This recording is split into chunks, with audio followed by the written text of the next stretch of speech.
My name is Elise, and I'm the Accessibility and Inclusion Lead for Corporate Engineering.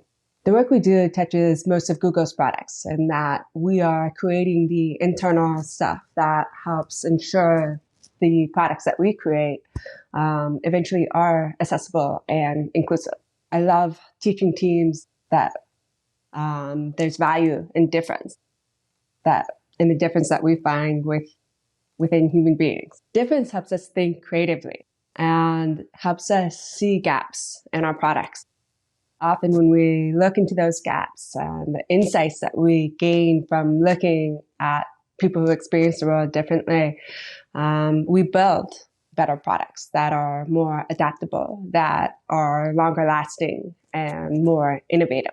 When we talk about accessibility, we are talking about how to make a product accessible by people with different abilities. But when we talk about inclusive design, what we're doing is we're looking to difference, to their different experiences and their needs because of their different capabilities, and gathering these insights and applying it in a way that it will benefit everyone, whether they have a disability or not.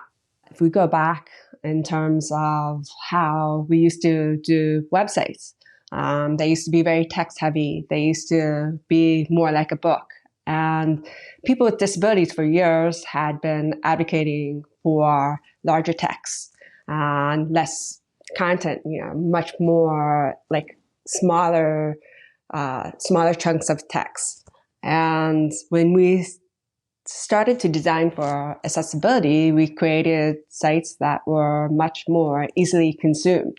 So accessibility is important to me personally because I have a hearing loss, a severe hearing loss. I began losing my hearing at 10, and it progressed over 5 years until it reached the profound range. So if you were to cover your mouth and say 100 words, and I guess that every single one, I might get one right. As someone with a hearing loss, I'm constantly struggling with situations where I need to communicate with others. I use assistive technology in a lot of different ways. Captioning is the most valuable thing for me. I also use things such as Google's Live Transcribe, which helps in real-time conversations with people. I use Google Meet's closed captions to help me understand meetings that I have with my colleagues. There's also something called InnoCaption, which captions telephone calls using a live transcriber.